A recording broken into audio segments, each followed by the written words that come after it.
Hare Jai Ram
पवित्र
अखंडित प्रेमा भाव अखंडित प्रेमा भाव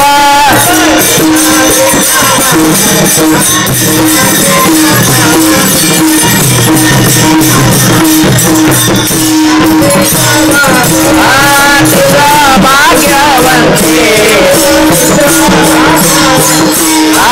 तुझा भाग्यवंते सरते पुरते धनाविते सरते पुरते धनाविते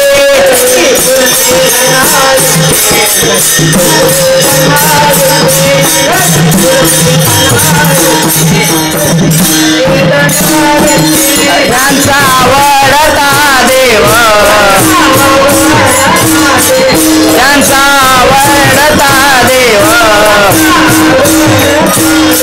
अखंडित प्रेमा भाव अखंडित प्रेमा भाव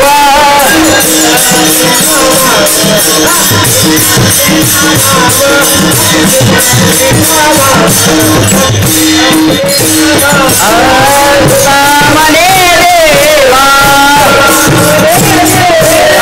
तुका मने देवा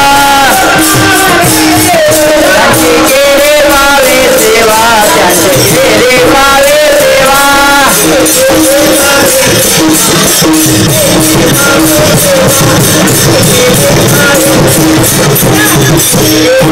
ज्यांचा आवडता देवा ज्यांचा आवडता देवा अखंडित प्रेमा भाव अखंडित प्रेमा भाव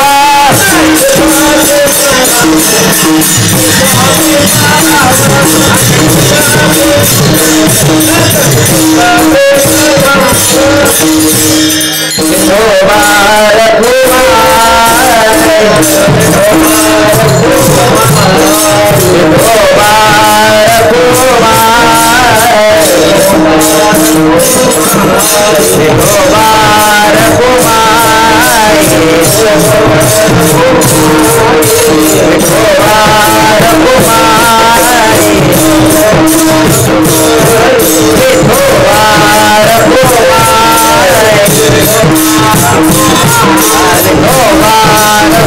कुमार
परिक्रसोवरी एकतीच भूमंडळी ज्यांचा आवडता देव अखंडित प्रेम भाव तीच भाग्यवंती सरती पुरती धनवित्ते ज्यांचा आवडता देव अखंडित प्रेम भाव तुका म्हणे देवा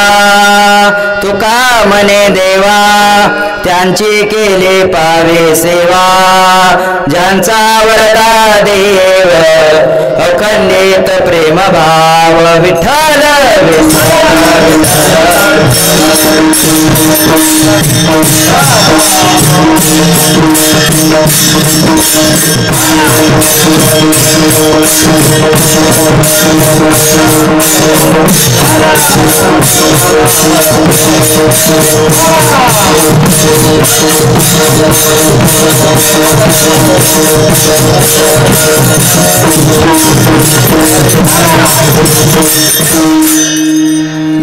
नमामि सद्गुरुं शान्तं सच्चिदानंद विग्रहं पूर्ण ब्रह्म परानंदं ईशमानंदी वल्लभं नमो सद्गुरु तुकया ज्ञान दीपा नमो सद्गुरु सच्चिदानंद रूपा नमो सद्गुरु भक्त कल्याण मूर्ती नमो सद्गुरु भास्करा पूर्ण कीर्ती महायोग पीठे तटे भीमरथ्या वरं पुंडरीकाय दातु मुनीन्द्रैः समागत्य तिष्ठं तमानन्दकन्दं परब्रह्मलिङ्गं भजे पाण्डुरङ्गं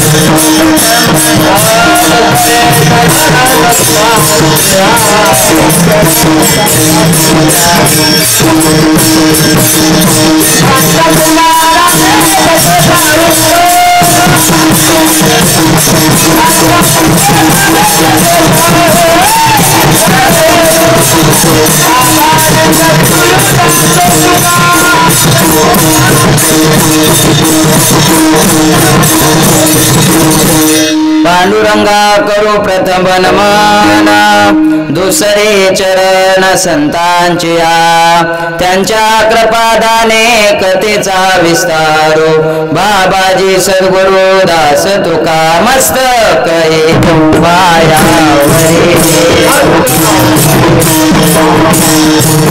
मस्तक पायावरी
मस्तकही पायावरी या वारकरी संतांच्या पवित्र सोवळी एकतीच भूमंडळी ज्यांचा आवडता देव अखंडित प्रेम भाव विठ्ठल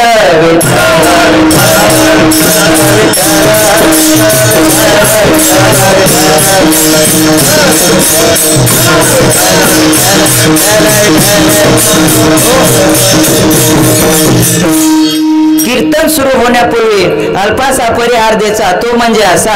दरवर्षीप्रमाणे महाशिवरात्री निमित्त चालू असणार हे चतुर्थ दिनी बाल कीर्तनकार महोत्सव यातील 3ऱ्या क्रमांकाचे पुष्प श्री गुरु यांच्या आदेशावरून मी या ठिकाणी भगवान पांडुरंग परमात्म्याच्या चरणी समर्पित करण्याकरता उभा आहे. विठ्ठल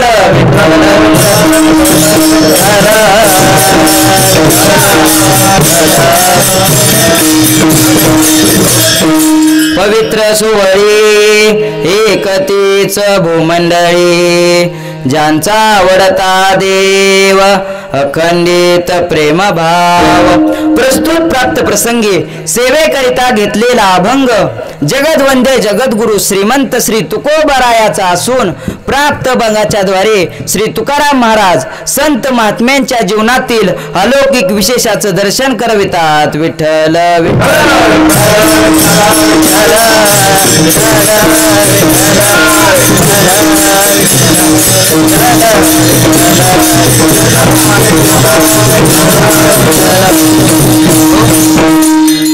आता आपण ज्या युगामध्ये जगत आहोत, आपल्या जीवनाचा प्रवास ज्या युगामध्ये सुरू आहे त्या युगाला कलियुग म्हणतात.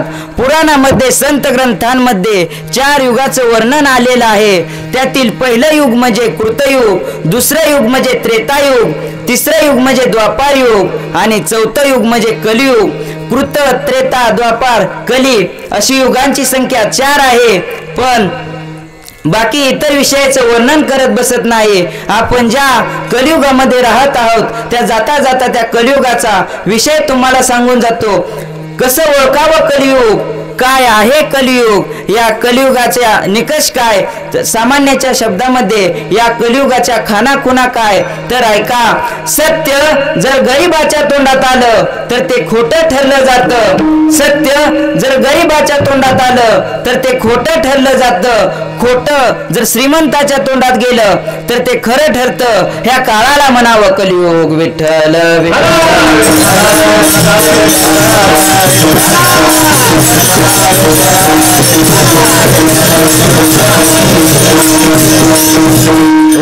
आणखी काय व्याख्या सांगावी तुम्हाला या कलियुगाची.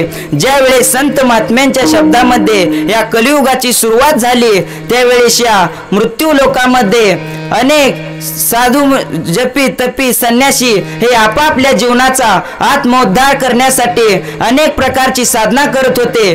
पण ज्या वेळेस त्यांना कळालं की हे युग कलियुग सुरू झालेलं आहे त्यावेळेस त्यांनी आपापल्या जीवनाची अवतार समाप्ती केली. असं त्यांनी का केलं असावं तर ते साधू मुनी सरळ सरळ म्हणाले की ज्या कलियुगामध्ये दया नाही, ज्या कलियुगामध्ये क्षमा नाही, ज्या कलियुगामध्ये देवाला मानलं जात नाही, ज्या कलियुगामध्ये देवाची भक्ती नाही, अशा कलियुगामध्ये राहण्यातच काही अर्थ नाही. इतकं भयान काल म्हणजे या कलियुगाचं काल आहे. विठ्ठल विठ्ठल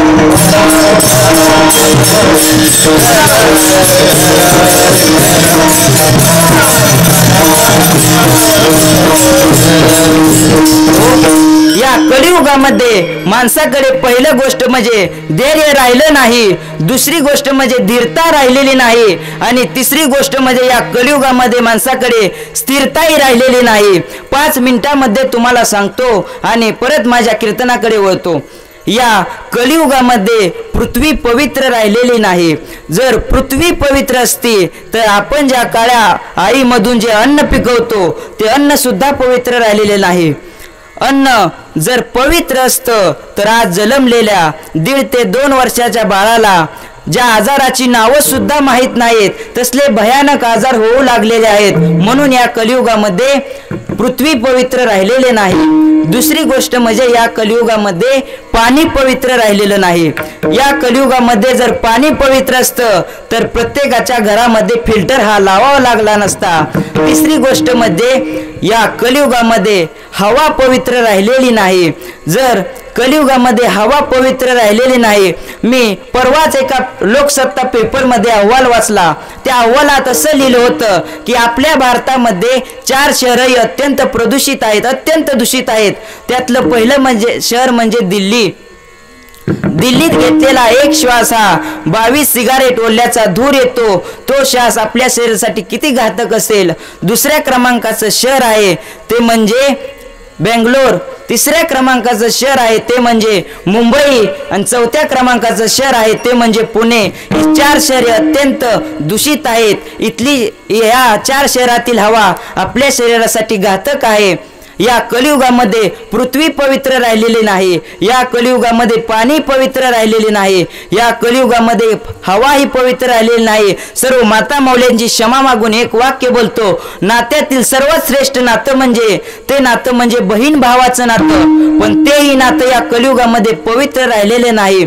साधू मुनी तर असं म्हणतात की ज्या वेळेस या बहीण भावाच्या नात्याला कलंक लागायला सुरुवात होईल ना त्यावेळेस या प्रवाह आणि पतित लोकांना अडवण्याची ताकद आमच्या शब्दामध्ये राहणार नाही. इतकं या कलियुगाचं फार मोठं विठ्ठल विठ्ठल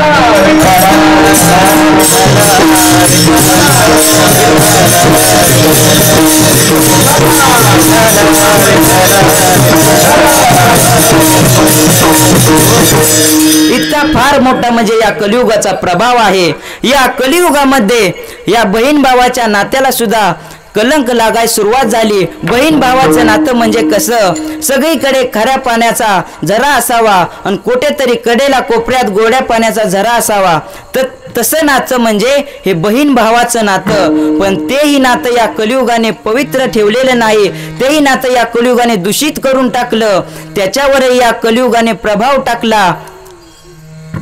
ती जर आपण नाती जोपासण्याचा प्रयत्न केला आणि त्यामध्ये जर मलिनता येऊ दिली नाही तर प्रमाण पृथ्वीमध्ये दादा एक विपरीत घडेल.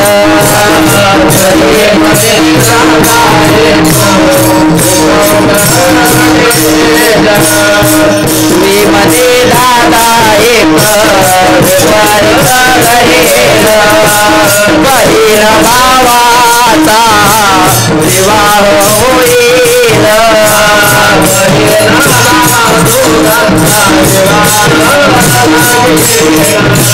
5 वर्षाची नार गर्भिणा होईल. 6 वर्षाची नार गर्भिणा होईल. 6 वर्षाची नार म्हातार मागेन.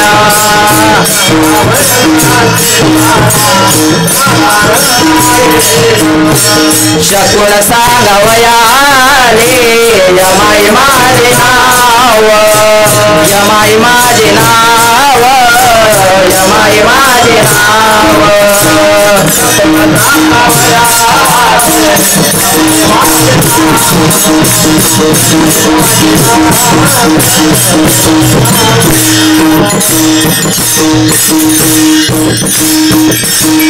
पृथ्वीमध्ये दादा एक विपरीत घडेल. कबीरदास महाराज तर असे म्हणतात की या कलियुगामध्ये आई वडिलांच्या शब्दाला किंमत दिली जाणार नाही आणि बायकोचा हा शब्द कधी वायाला जाणार नाही.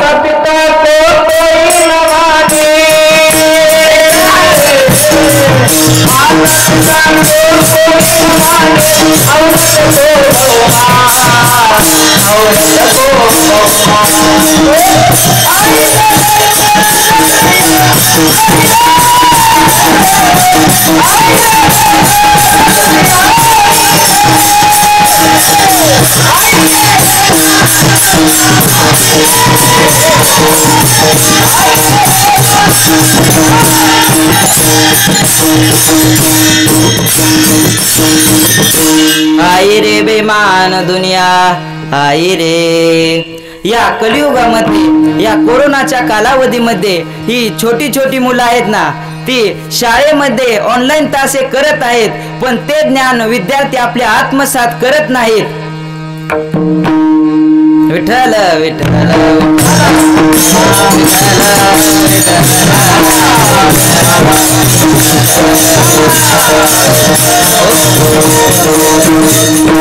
वीस 25 वर्षापूर्वीची गोष्ट आहे.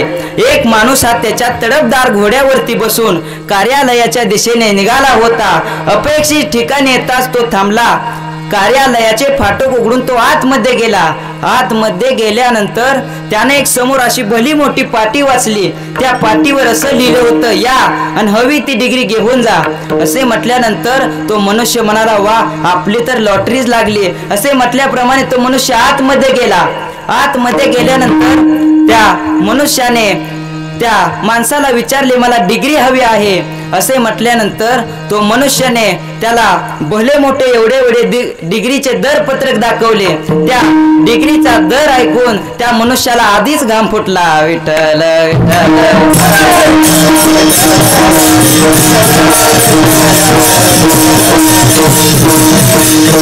पहिली डिग्री होती ती डिग्री म्हणजे डॉक्टरची डिग्री. डॉक्टरची डिग्री 30 लाख रुपये. दुसरी डिग्री होती ती इंजिनिअरिंगची डिग्री. इंजिनिअरिंगची डिग्री 20 लाख रुपये. तिसरी डिग्री होती ती डिग्री म्हणजे BSc ची डिग्री. BSc ची डिग्री ही 10 लाख रुपये. आणि चौथी डिग्री होती ती डिग्री म्हणजे BCom ची डिग्री. BCom ची डिग्री 5 लाख रुपये. म्हटल्यानंतर त्या मनुष्याने आपल्या खिशाचा अंदाज घेतला. नका माझ्या खिशाकडे पाहू, माझ्या खिशामध्ये काय पैसे नाहीत. विठ्ठल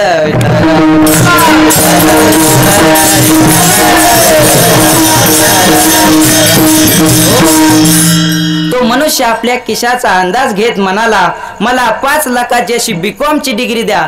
असं म्हटल्यानंतर तो डिग्री घेऊन बाहेर आला.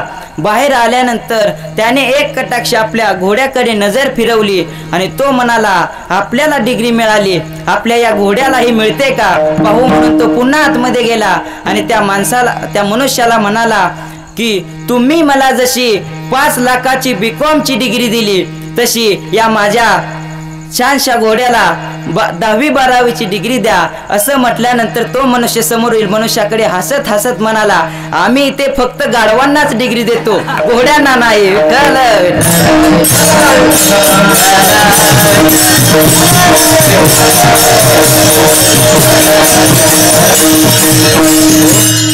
प्राध्यापक शिवाजीराव भोसले सरांचे एक प्रसिद्ध वाक्य.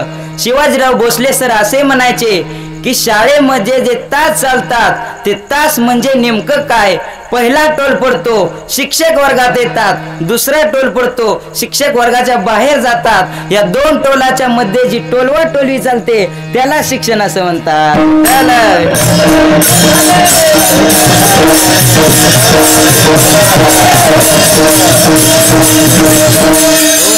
या लॉकडाऊनच्या काळामध्ये ही मुलं सुद्धा फार हुशार म्हणजे फार आगाऊ झालेली आहेत.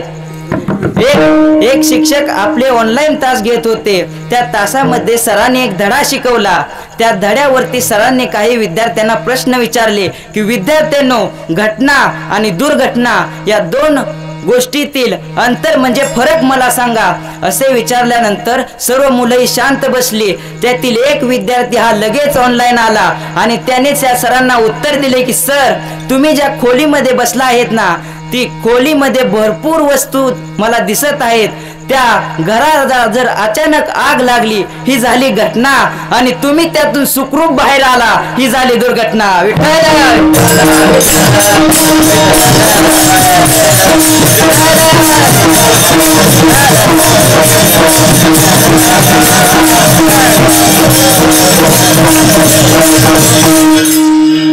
अजून एक दुसरी कथा सांगू जातो. मुलं किती आगाऊ असतात तर पहा. पेपर चालू असतो. पेपर चालू असताना मॅडम हा विद्यार्थ्यांचा पेपर घेत असतात. एक मुलगा असा का पाठीमागे वळून पाहायचा. मॅडमने त्याला 2-3 वेळा सांगितलं की बाळा पाठीमागे पाहू नको. तो विद्यार्थी म्हणला मॅडम माझी काय मान दुखत नाही, पण पेपरामध्येच लिहिलेलं आहे पाठीमागं पहा, पाठीमागं पहा, म्हणून मी सारखं पाठीमागं पाहत आहे. विठ्ठल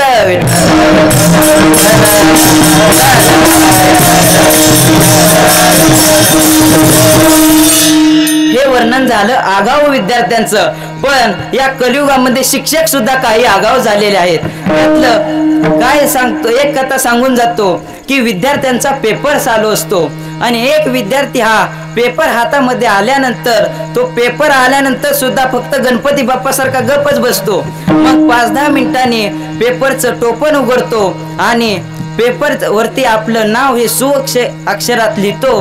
लिहिल्यानंतर तो विद्यार्थी पेपरला आपल्या पेन्सिल आणि पट्टीच्या साहाय्याने नक्षी काढून ठेवतो आणि पेपर अगदी संपत आल्यानंतर तो विद्यार्थी त्या पेपरवरती फक्त एकच वाक्य लिहितो, गाय हमारी माता है, हमें कुछ नहीं आता है. असं म्हटल्यानंतर तो विद्यार्थी पेपर शिक्षकांकडे देखतो आणि शिक्षक त्या विद्यार्थी निघून गेल्यानंतर शिक्षक त्या विद्यार्थ्याचा पेपर चेक केल्यानंतर शिक्षक त्या विद्यार्थ्याच्या प्रश्नाच्या खाली उत्तर लेता, गाय अगर तुम्हारी माता है तो बैल तुम्हारा बाप है और मार्क देना पाप है. विठ्ठल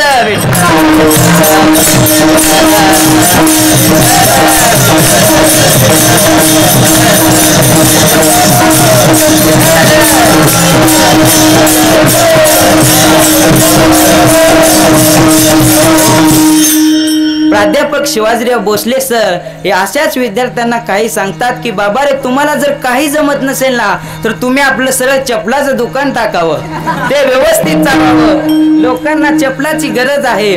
लोक येतील, चपलाही घेतील आणि त्या चपलांवरती चालतील. तुमचं आयुष्य सुद्धा त्या चपलांप्रमाणे चालून जाईल. समाजाला ज्याची नितांत गरज आहे अशा एखाद्या गोष्टीची किंवा अशा एखाद्या वस्तूची जर निर्मिती तुम्ही केली तर हा बहुसंख्य समाज तुमचा सांभाळ केल्याशिवाय राहणार नाही. विठ्ठल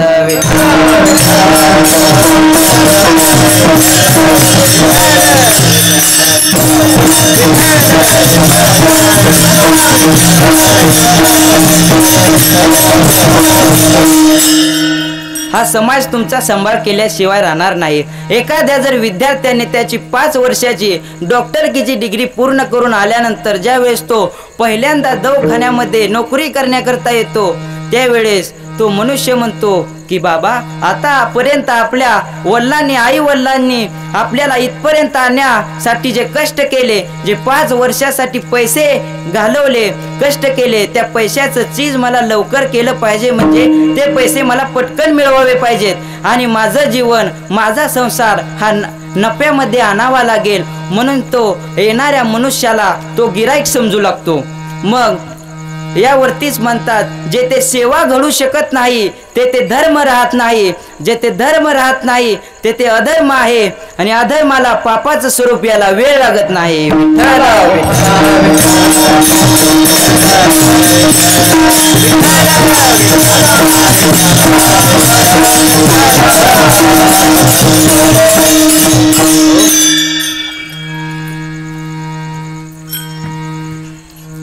स्वामी विवेकानंद याच वाक्यावरती बोलतात, it is man making education we want, character building education we want. म्हणजेच मानव घडवणारे शिक्षण आम्हाला हवे आहे आणि संपन्न चारित्र्य घडवणारे सुद्धा शिक्षण आम्हाला हवे आहे. ज्या वेळेस एखादं लहान मूल चालायला शिकताना आई त्याच्या समोर बसते, आई समोर असताना ती बाळाला आपल्याकडे बोलवते, ते बाळ हळूहळू चालायला शिकतं. चालायला शिकल्यानंतर ते बाळ आपल्या आईचं बोट धरून सर्व ठिकाणी फिरून येतं. फिरून आल्यानंतर ते बाळ हळूहळू मोठं होऊ लागतं. तसेच या शिक्षण रूपी आईने आपल्या ज्ञान प्रांगणामध्ये रांगत असणाऱ्या बाळाला 7 विज्ञानाच्या साथीनं फिरवून आणावं. मग हा विज्ञानाच्या साथीने संज्ञात झालेला हा विद्यार्थी स्वतःच भविष्य हा स्वतःच पाहिल आणि मग हा पुढे होऊन फार मोठा देश घडवेल. विठ्ठल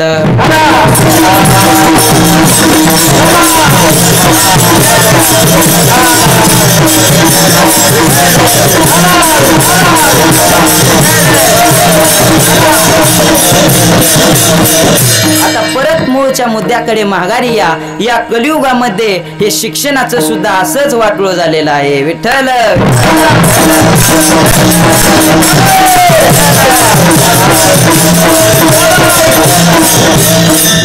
हे वर्णन झालं कलियुगाचं, पण या कलियुगामध्ये सुद्धा काही गोष्टी पवित्र आहेत. त्यातली पहिली गोष्ट म्हणजे गंगा नदी. गंगा नदी अत्यंत पवित्र आहे. किती पवित्र आहे हे शास्त्रानं सुद्धा मान्य केलेलं आहे. एका बाटलीमध्ये गंगेचं पाणी भरून आणावं.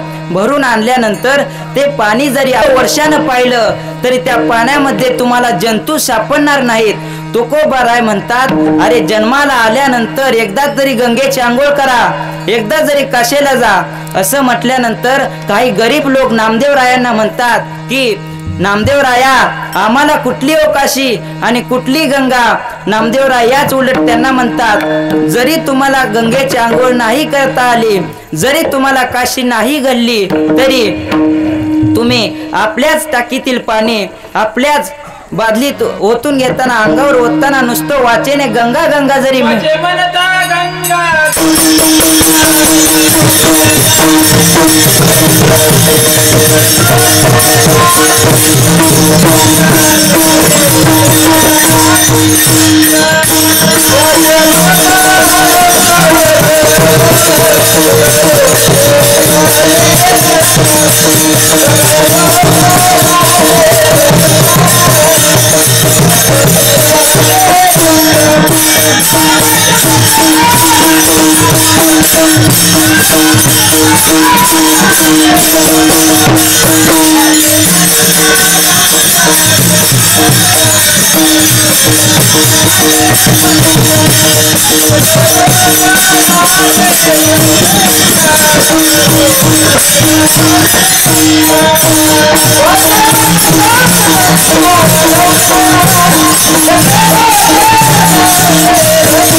वाचे म्हणता गंगा गंगा सकळ दोष जाती भंगा.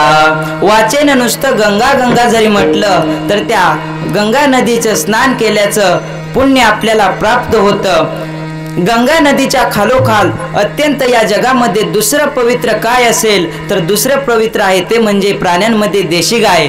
देशी गाय ही अत्यंत पवित्र आहे. किती पवित्र आहे तर ते पहा की ज्याला बीपीचा आणि शुगरचा त्रास आहे त्यानं पहाटे 5 नंतर झोपलंच नाही पाहिजे. त्यानं पहाटे 5 नंतर फिरायला गेलं पाहिजे. फिरून आल्यानंतर आपल्या गोट्यामध्ये एक साधी गाय ठेवावी. त्या फिरून आल्यानंतर त्या गायीच्या पाठीवरून दोन्ही हाताने असा 5-6 वेळा जरी स्पर्श केला, हात फिरवला, तरी शुगरचा त्रास कमी झाल्याशिवाय राहणार नाही. अत्यंत पवित्र देशी गाय आहे. आपल्याकडे वेळ नाही म्हणून जाता जाता फक्त 4-5 महत्व सांगून जातो. तोपर्यंत भजन करा. विठ्ठल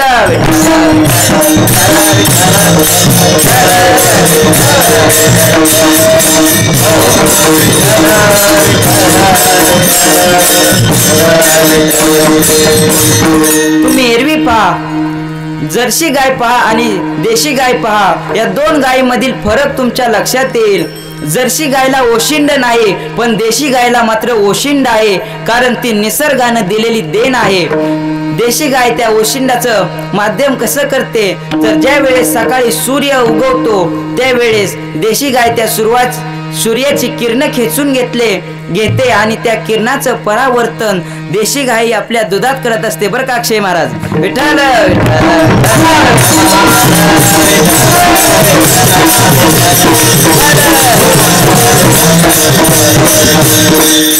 म्हणून तुम्ही एरवी पहा, देशी गायचं दूध तापवल्यानंतर त्या दुधावरती तुम्हाला पिवळा तवंग आलेला दिसेल. तसेच प्राण्यांमध्ये देशी गाय ही कायम ऑक्सिजन सोडते. झाडांमध्ये तुळशीचं झाड, वडाचं झाड आणि लिंबाचं झाड ही 3 झाडे कायम ऑक्सिजन सोडतात. विठ्ठल विठ्ठल.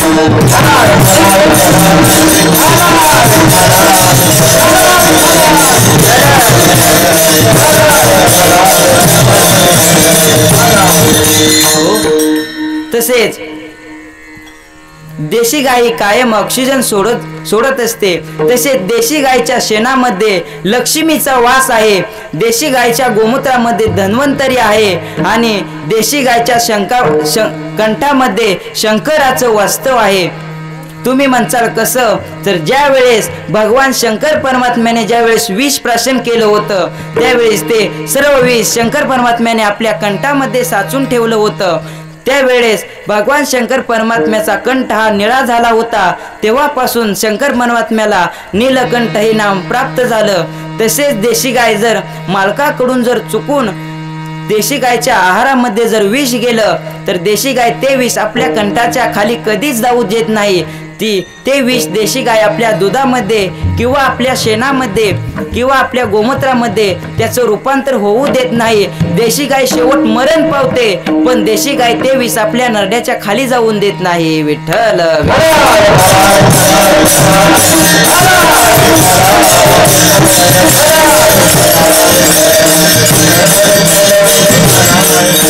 शेवटचं वर्णन सांगून जातो. देशी गाय हा जगातला पहिला MD डॉक्टर आहे. तुम्हाला पटो अगर न पटो, पटवण्याचं काम माझं आहे. तुम्हाला सांगून जातो देशी गाय जगातला पहिला MD डॉक्टर आहे. तो म्हणजे कसा? ज्यावेळेस पूर्वीची लोक होती ना त्यावेळेस त्या पूर्वीच्या लोकांकडे देशी गाय कायम असायची. आपल्या घरातील मालकाला कोणता आजार झालेला आहे ते घरातील मनुष्यालाही कळत नव्हतं, पण ते त्या गोट्यातल्या देशी गायला मात्र समजत होतं.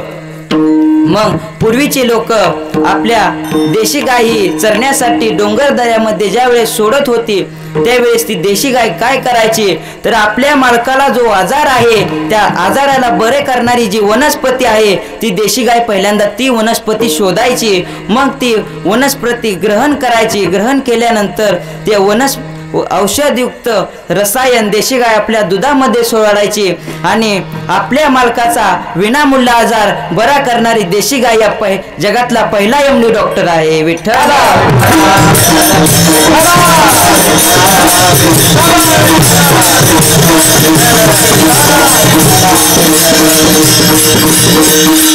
तसेच जर शेवटचं सांगून जातो, जर तुमच्याकडे जर एखादे श्राद्ध प्रकार किंवा एखाद्याला जर तुम्ही पोचवून आल्यानंतर जर तुमच्याकडे स्नान करण्यासाठी जर वेळ नसेल ना मंगेश भैया, तर काय करायचं तर फक्त देशी गायला स्पर्श करायचा आणि बिंदास्त आपल्या कामाला निघून जा. पाप लागणार नाही. इतकी अत्यंत पवित्र देशी गाय. अजून पवित्र वर्णन सांगितलं असतं पण तेवढा वेळ नाही. तुमच्याकडे वेळ असेल तर गीता प्रेस गोरखपूर या पुस्तकामध्ये गो महिमा नावाचं पुस्तक वाचा. त्या पुस्तकामध्ये देशी गायचं सर्व वर्णन आलेलं आहे. विठ्ठल.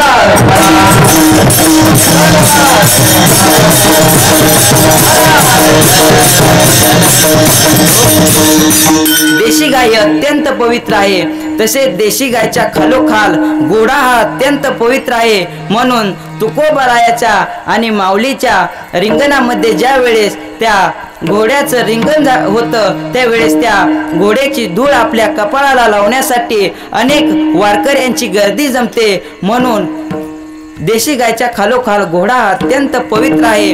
घोड्याच्या खालोखाल हरिण हे अत्यंत पवित्र आहे. म्हणून पहिलेचे साधू मुनी आपल्या आसनासाठी हरणाचं कात्र वापरायचे.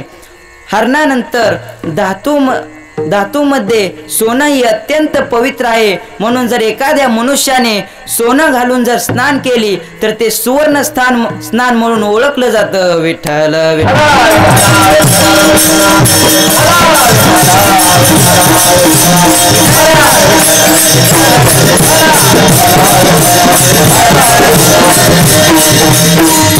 तसेच धातूमध्ये तांब हे अत्यंत पवित्र आहे. जर एखाद्याला पित्ताचा त्रास असेल ना तर त्याने संध्याकाळी झोपताना तांब्यामध्ये पाणी भरून ठेवावं आणि ते सकाळी उठल्या ते पाणी पिल्यानंतर पित्ताचा आजार हा कमी झाल्याशिवाय राहणार नाही. पण आता तांब कुठंच राहिलं नाही. आता आलं स्टीलचीच भांडी सगळीकडे आलेली आहेत. त्यामुळं तांब हे अत्यंत कमी प्रमाणात वापरलं जातं, कुठंतरी वापरलं जातं. विठ्ठल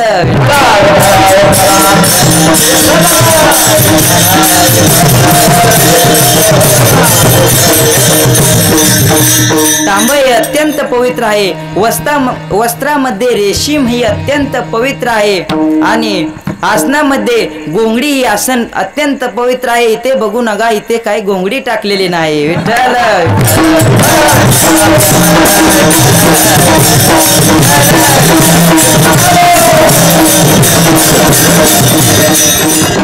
या कलियुगामध्ये गंगा नदी अत्यंत पवित्र आहे. गंगा नदीच्या खालोखाल देशी गाई अत्यंत पवित्र आहे. देशी गायच्या खालोखाल घोडा अत्यंत पवित्र आहे. घोड्याच्या खालोखाल हरिण हे अत्यंत पवित्र आहे. धातूमध्ये सोनं आणि तांब हे अत्यंत पवित्र आहे. तसेच आसनामध्ये घोंगडी अत्यंत पवित्र आहे. आतापर्यंत सांगितलेली साधनं काही काळाने अपवित्र होतील, पण या कलियुगातील संत मात्र पवित्र आणि सोवळेच राहतील. याचंच वर्णन अभंगाच्या प्रथम चरणात करतात.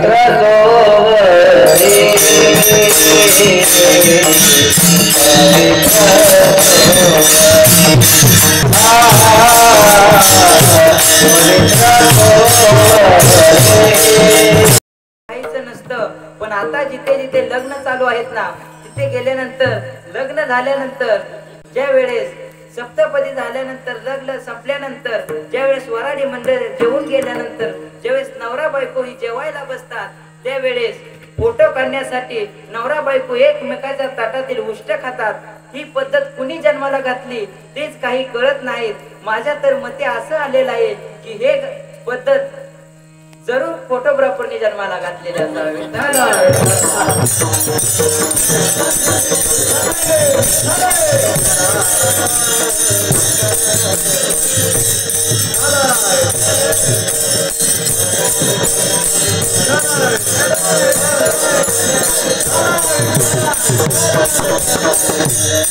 उष्ट हे अत्यंत वाईट आहे, पण शास्त्राच्या दृष्टीने उष्ट हे किती पवित्र आहे ते तुम्हाला सांगून जातो. इथं बसलेल्या तुमच्या माझ्या सहित उष्ट हा मात्र प्रेमाने खात असतो. ते म्हणजे कसं पहा, ज्या वेळेस आपण देशी गायचे धार करण्याच्या पूर्वी आपण ज्या वेळेस त्या देशी गायचं वासरू ज्या वेळेस सोडतो त्यावेळेस वासरू तणाला जाऊन बिलगल्यानंतर ते 2-3 मिनिटं झाल्यानंतर मालक त्या वासराला आकडाय जातो.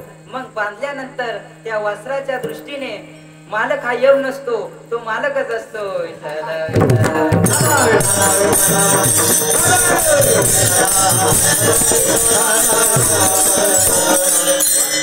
मालकाने ते वासरू बांधल्यानंतर मालक त्या देशी गायची धार काढतो. धार काढल्यानंतर ते दूध मालक स्वतःही पितो आणि त्याचा अभिषेक देवालाही घालतो. पण आता दूध कसं होतं ते तुम्हाला सांगून जातो. दूध हे उष्ट होतं. ते वासराने पिऊन उरल्यानंतर ते दूध त्या मालकानं काढलं होतं. पण दूध हे अत्यंत पवित्र आहे. बाहे पा दूध पवित्र आणि गोड. दूध हे अत्यंत पवित्र आहे. विठ्ठल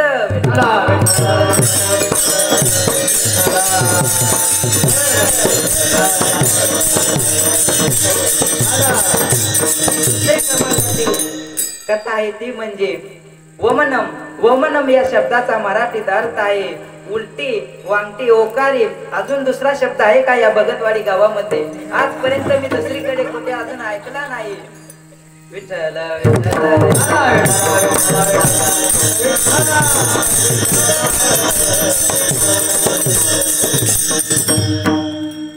उलटी चांगली आहे का वाईट आहे आता तुम्ही सांगा. कशी आहे उलटी? परत बदलू नका. वाईट आहे का चांगली आहे एकदा सांगा. चांगली आहे. विठ्ठल विठ्ठल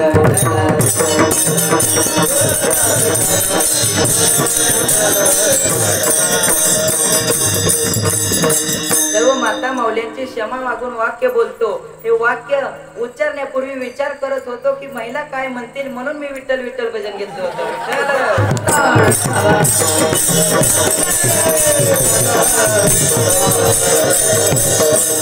क्षमा मागून एक वाक्य बोलतो की उलटीचं प्रमाण हे पुरुषांपेक्षा महिला वर्गाकडे जास्त दिलेलं आहे. तुम्ही एरवी केव्हाही पहा, जर एखाद्या महिलांनी भरलेली ट्रॅव्हल्स जर अकलूज वरून कराडला जर लग्नाला निघाली ना, तर ती ट्रॅव्हल्स ही फक्त फलटण पर्यंतच जाऊ शकेल. तिथे गेल्यानंतर जर एखाद्या महिलेला जर उलटी झाली तर बाकीच्या सर्व स्त्रिया तिच्याकडे पाहत म्हणतात, आम्ही तुला एकटीला पुढे जाऊ देणार नाही. असं म्हटल्यानंतर ती अख्खी ट्रॅव्हल्स बडा बडा सगळ्या बाया उलट्या करू लागतात.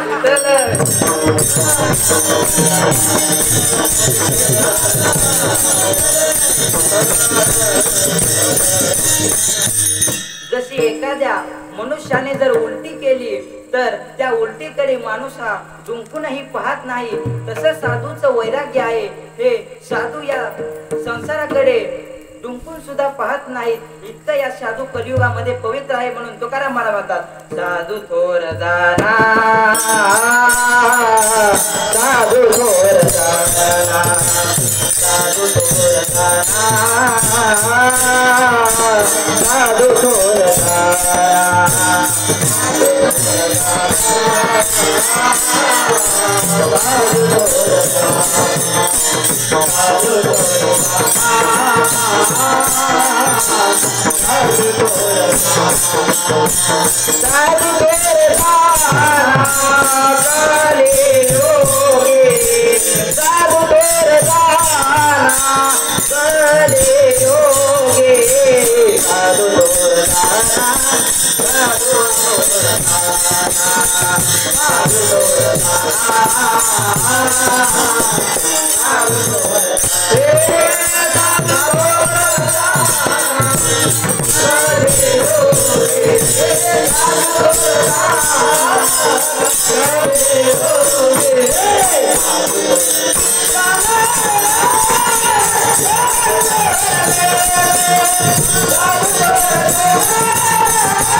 साधू थोर दाना साधू थोर दाना साधू थोर दाना कलियुगी. आता या मूळच्या मुद्द्याकडे, उलटी ही अत्यंत अपवित्र आहे, पण शास्त्राच्या दृष्टीने ती पवित्र कशी आहे ते पहा. तुम्ही मधमाशी पाहिलेली आहे का? ज्या वेळेस ती मधमाशी दिवसभर या फुलावरून त्या फुलावरती ज्या वेळेस ती त्या फुलातील मकरंद ज्या वेळेस घेते आणि ज्या वेळेस संध्याकाळी ती मधमाशांच्या पोळ्यामध्ये जाते, तेथे गेल्यानंतर गणेश महाराज ती मधमाशी त्या पोळ्यामध्ये उलटी करते, म्हणजे ती त्या पोळ्यामध्ये ओकते. ओकल्यानंतर तोच मध आपण ज्या वेळेस मध काढणारी माणसं येतात त्यावेळेस तो मध काढतात आणि बाजारामध्ये 300 रुपये 400 रुपये या भावाने विकतात. आता मध कसा होता तुम्ही मला सांगा. मधमाशीने त्या पोळ्यामध्ये उलटी केलेली होती, पण मध हा अत्यंत पवित्र आहे, म्हणून देवाच्या अभिषेका करता मध हा लागतो. विठ्ठल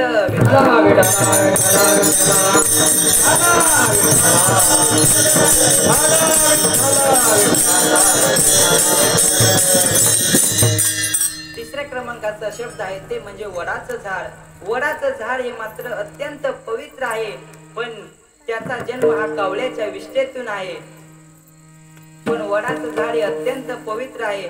सर्व स्त्रिया वटपौर्णिमे दिवशी नवीन साडी परिधान करून त्या हातामध्ये ताट घेऊन त्या दोऱ्याची गुंडी घेऊन त्या वटवृक्षाकडे जातात. पण तुम्ही एरवी पहा सर्व सणे स्त्रियांच्याच बाजूने आहेत. मकर संक्रांत यांची, दीपावली यांची, गुढीपाडवा यांचा आपल्या वाट्याला फक्त एकच सण आलेला आहे, फाल्गुन वद्य.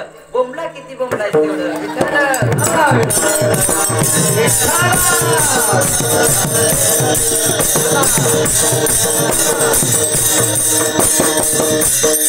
त्या सर्व स्त्रिया वटपौर्णिमे दिवशी नवीन साडी परिधान करून नऊवारी साडी नेसून त्या सर्व स्त्रिया नवीन अलंकार घालून ज्या वेळेस ताट आणि दोऱ्याची गुंडी घेऊन त्या वटवृक्षाकडे जातात त्यावेळेस त्या सर्व स्त्रिया त्या वडाच्या झाडाला मागणी करतात, वडापाव वडापाव वडापाव म्हणजे खायचा वडापाव नव्हे तर हे वटवृक्षा तू मला पाव, हेच मिस्टर, हेच पतिदेव, मला 7 जन्म मिळू दे, अशी या सर्व स्त्रिया त्या वटपौर्णिमे दिवशी त्या वडाला मागणी करत असतात. विठ्ठल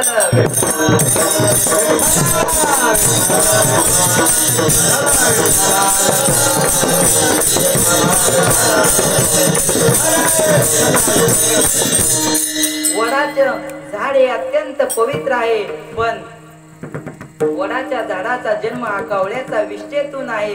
तसंच संत हे मात्र पवित्रही आहेत आणि सोवळे आहेत. संतांनी सोवळे शब्द डबल का वापरला तर तुम्ही पवित्र आणि सोवळे या 2 शब्दातील अंतर पहिल्यांदा जाणून घ्या. पवित्र म्हणजे आतून शुद्ध आणि सोवळे म्हणजे बाहेरून शुद्ध. हे पवित्र आणि सोवळे पण संतांना केव्हा प्राप्त झालं याचंच वर्णन अभंगाच्या 2ऱ्या चरणामध्ये करतात.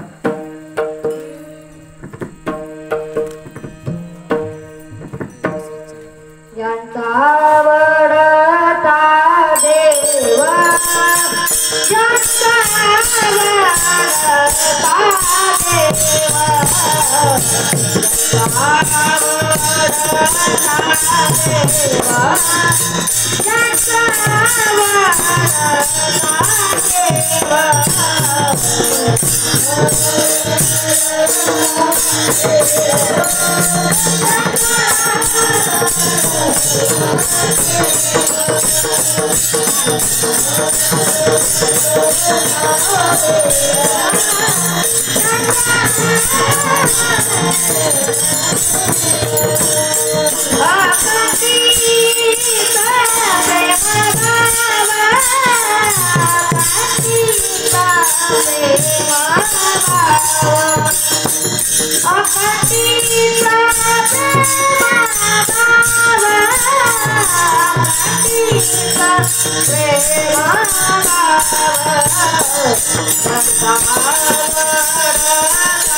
संतांना परमात्मा किती आवडतो. तुझी आन वाहिन गा देवराया.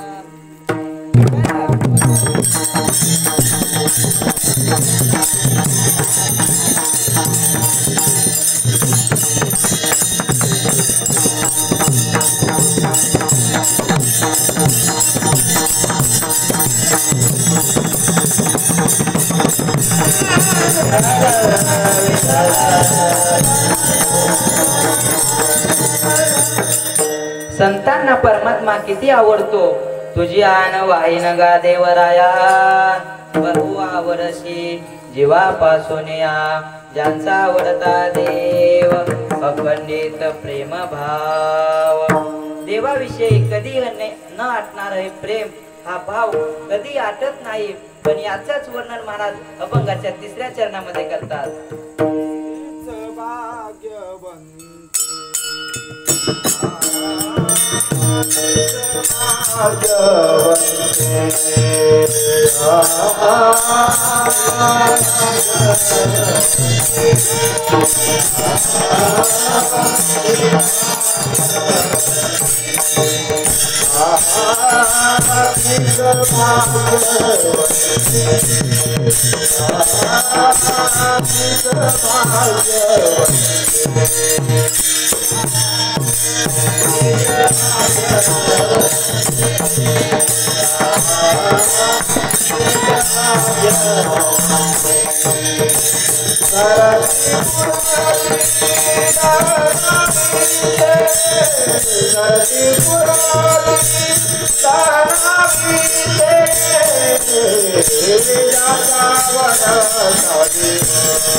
भाग्यवंते सरती पुरते धनविद्ये ज्यांचा आवडता देव अखंडित प्रेम भाव विठोबा रघुमाई.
तीच भाग्यवंते सरते पुरते धनविद्ये.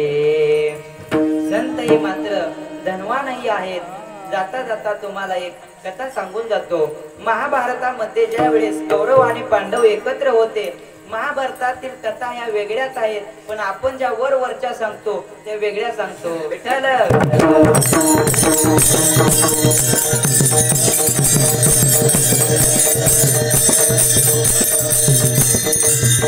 महाभारतामध्ये ज्यावेळेस कौरव आणि पांडव एकत्र होते त्यावेळेस त्यांच्यातील युधिष्ठिर दादाला वाटलं की आपण अश्वमेध हा यज्ञ करावा। यज्ञाचा नियम असा असतो की शामकर्ण नावाचा घोडा, ज्या घोड्याचा कान सावळा असेल तो घोडा पूर्ण पृथ्वीभर फिरून आल्यानंतर त्या अश्वमेध या नावाचा यज्ञ चालू करायचा असतो। झाल्यानंतर मग युधिष्ठिर दादानं श्रीकृष्ण परमात्म्याला व्हॉट्सअपवर मेसेज पाठवला की देवा तुम्ही लवकर या असं म्हटल्यानंतर श्रीकृष्ण परमात्मा ऑनलाईन आल्यानंतर त्यांनी तो मेसेजही पाहिला आणि विठ्ठल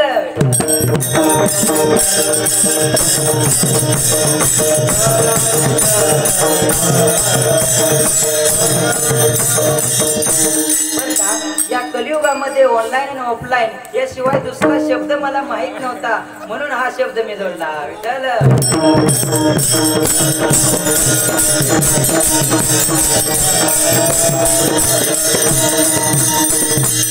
श्रीकृष्ण परमात्मा आल्यानंतर ते युधिष्ठिर दादाला विचारतात, दादा काय काम काढलं, कशा करता मला या ठिकाणी तुम्ही बोलवलेलं आहे असं म्हटल्यानंतर तो युधिष्ठिर दादा म्हणाला आम्हाला अश्वमेध हा यज्ञ करायचा आहे।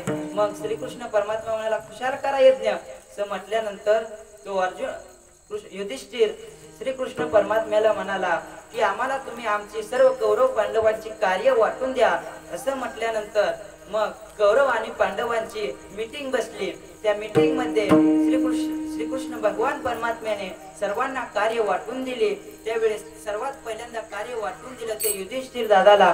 त्यावेळेस सांगितलं की युधिष्ठिरा जर तुला जर वाटत असेल ना की आपला अश्वमेध हा यज्ञ नीट पार पडावा तर तू आलेल्या लोकांचं स्वागत करण्याकरता गेटवर उभं राहा असं म्हटल्यानंतर अर्जुनाला सांगितलं तू धनुर्धारी आहेस ना, मग आपल्या यज्ञाला काही बाधा येणार नाही असं म्हणून तू या यज्ञाचं रक्षण कर असं म्हटल्यानंतर त्या पांडवांमध्ये नकुल हा अत्यंत देखणा महाराज, त्या नकुलाकडे जर एखाद्या व्यक्तीने पाहण्यास सुरुवात केली तर त्या नकुलाकडे पाहतच राहावं, इतका देखणा इतका सुंदर म्हणजे हा नकुलाला सांगितलं की तू आलेल्या लोकांना तीर्थ प्रसाद देण्याचं काम कर। मग भीम म्हणाला माझ्या वाट्याला काय आहे का नाही का मी या मीटिंग मधून उठूनच जाऊ। विठ्ठल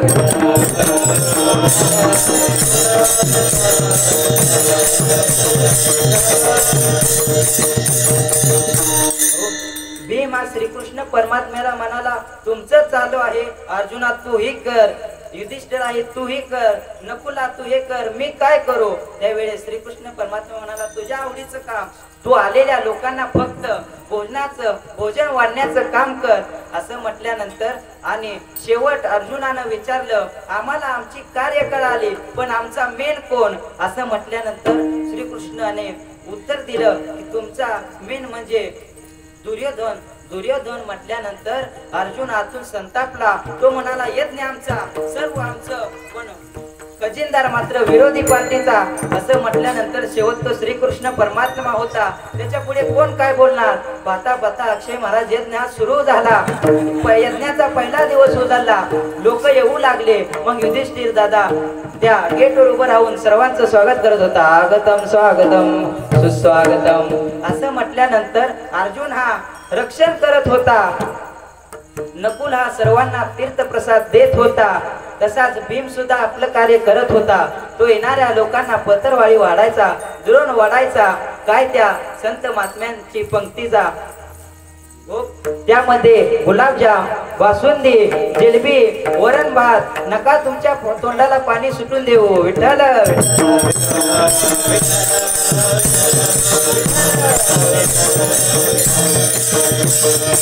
सर्व पदार्थ त्या पंक्तीला होते। मग पंगत वाढू झाल्यानंतर भीम हा पुंडलिक वरदा हा जयघोष करायचा, जयघोष केल्यानंतर मग माणूस घास खातायत ना खातायत भीम काय करायचा टेकवलेली गदा उचलायचा आणि आपल्या खांद्यावर घेतल्यानंतर पंक्तीतून फिरायचा। फिरत असताना लोक त्याला म्हणायचे की अरे भीमा जेवण तू वाढतोय ते वाढतोय, घास खातोय ना खातोय तोवर तू गदाच घेऊन येतोय, मग आम्ही करायचं काय, जेवायचं की न जेवायचं असं म्हटल्यानंतर भीम म्हणाला पाहिजे तेवढं मागा, भरपूर आहे पण हा यज्ञाचा प्रसाद आहे, हा कोणी मात्र वाया जाऊ देऊ नका, म्हणून जो हा प्रसाद ठेवेल त्याच्या पाठीत गदा बसेल. विठ्ठल विठ्ठल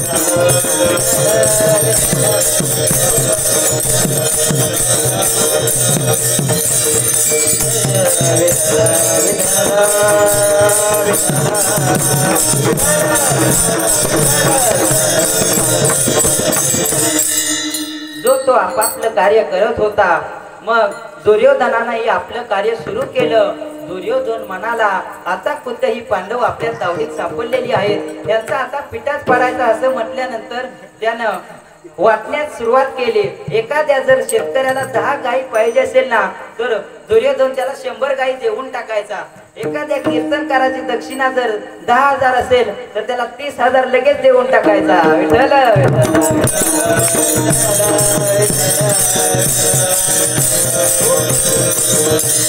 एखाद्या ब्राह्मण काकाची दक्षिणा जर 2,000 असेल तर त्याला 10,000 देऊन टाकायचा. हा अर्जुन पाहत असायचा. अर्जुन पाहत असताना अर्जुन मात्र मनात तिळतिळ तुटायचा. म्हणायचा, किती कष्टाने हे मिळवलेलं आहे, पण हा दुर्योधन वाटतच आहे. पण तो काही बोलू शकत नव्हता, कारण त्याला वरून आदेश आले, तसा आदेश आलेला होता. विठ्ठल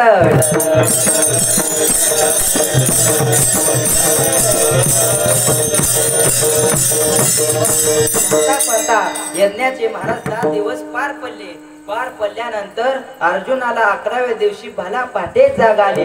जाग आल्यानंतर तो म्हणाला, या दुर्योधनानं आपलं काही शिल्लक ठेवलंय का नाही हे पाहण्याकरता अर्जुन ज्या वेळेस आपल्या गोशाळेमध्ये गेला, ज्या गोशाळेमध्ये फक्त त्यांच्या 100 गायी होत्या, त्या गोशाळेमध्ये त्यांच्या 200 गायी शिल्लक होत्या.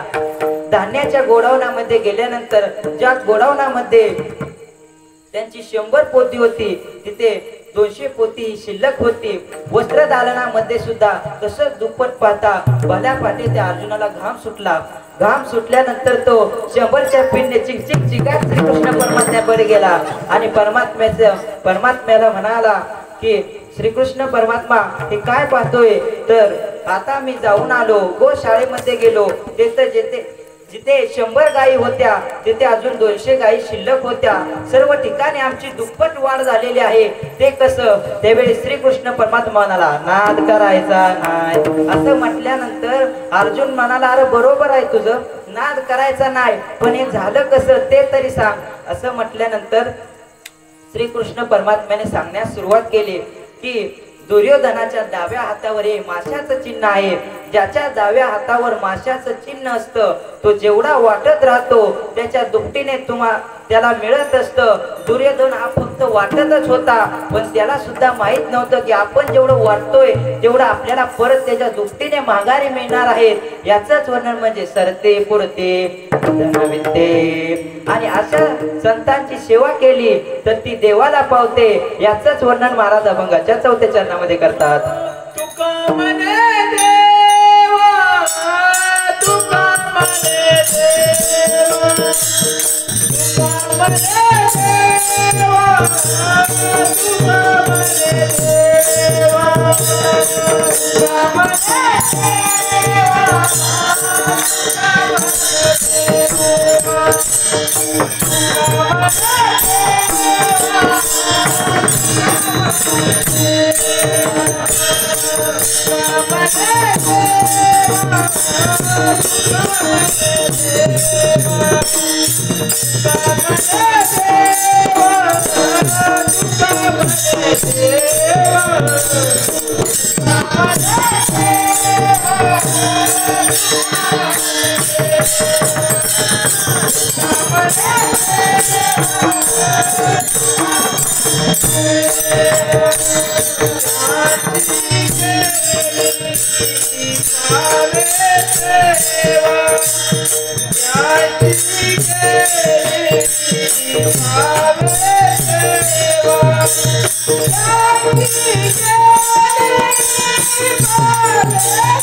तुका म्हणे देवा त्यांची केली पावे सेवा, ज्यांचा आवडता देव अखंडित प्रेम भाव. संतांची जर सेवा केली तर ती सुद्धा भगवान परमात्म्याला प्राप्त होते, आणि आई वडिलांची जरी सेवा केली तर ती सुद्धा भगवान परमात्म्याच्या चरणी प्राप्त होते. पण मी माझ्या कीर्तनाचा शेवट हे माझा बाप शेतकरी या विषयावर काही थोडस बोलून मी माझ्या कीर्तनाला विठ्ठल विठ्ठल विठ्ठल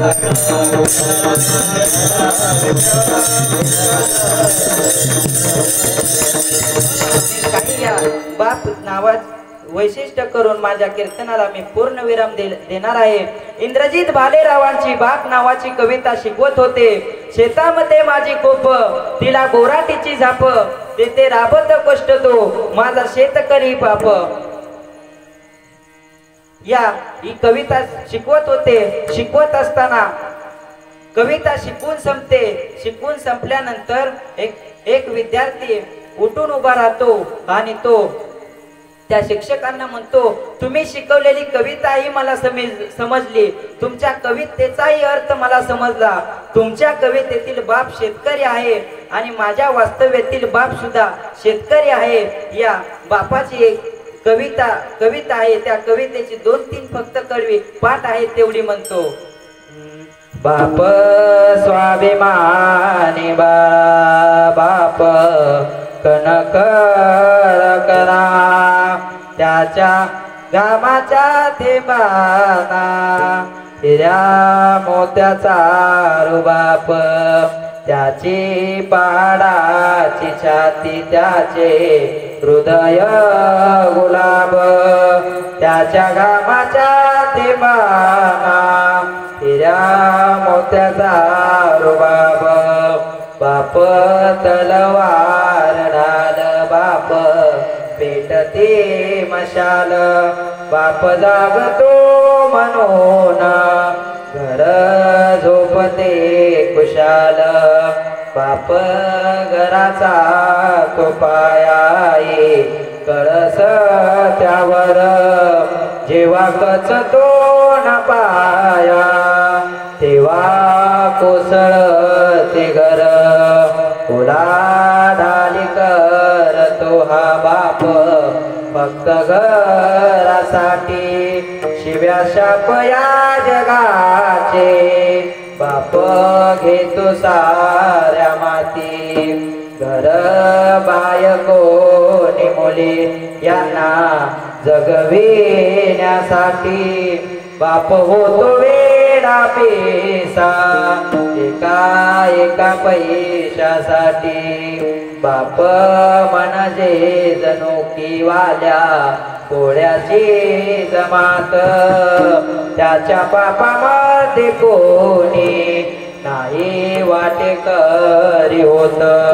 बाप म्हणजे कसा जसा पाण्यातला मासा, त्याच्या डोळ्यातला थेंब पुन्हा दिसणार कसा, बाप आपल्या उभ्या आयुष्यात एकदाही रडत नाही, पण तो आपले सर्व अश्रू फक्त एका क्षणासाठी रोखून धरतो.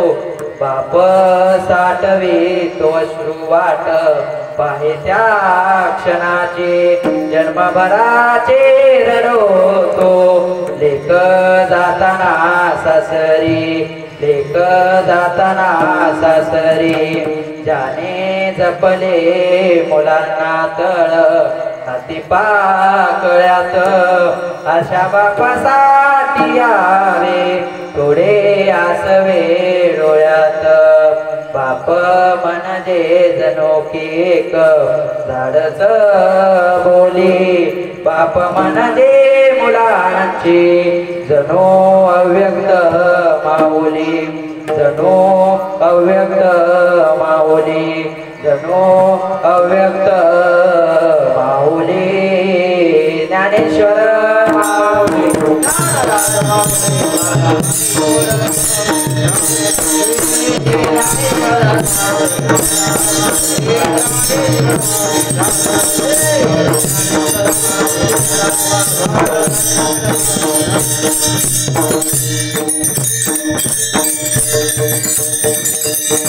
पवित्र सोहळी एकतेच भूमंडळी, ज्यांचा आवडता देव अखंडित प्रेम भाव, तीच भाग्यवंते सरते पुरते धनविद्ये.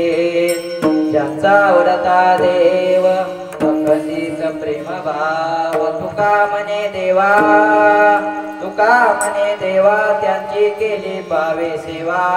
ज्यांचा आवडता देव अखंडित प्रेम भाव, झालेली कीर्तन रूपी सेवा भगवान पांडुरंग परमात्म्याच्या चरणी समर्पित करतो. तसेच ज्ञानोबाराय तुकोबाराय यांच्या चरणारविंदी समर्पित करतो. तसेच ज्यांनी मला इथपर्यंत ज्ञान प्राप्त केलं, तसेच हरिभक्ती पारायण गुरुवार यांच्या चरणी सेवा समर्पित करतो. तसेच माझ्या आई वडिलांच्या चुलता चुलतींच्याही चरणी सेवा समर्पित करतो. आणि शेवट ज्यामुळे इथं येण्याचा, 4 दिवस कीर्तन करण्याचा, 4 दिवस इथं आल्यानंतर गुरुकुलातील विद्यार्थ्यांना हरिपाठन कीर्तन करण्याचा जो योग येतो, त्या जाधव साहेबांच्याही चरणी सेवा समर्पित करतो. तसेच माझ्या आजी आजोबाच्या चरणी सेवा समर्पित करतो आणि सेवेला पूर्ण विराम देतो. तुकाराम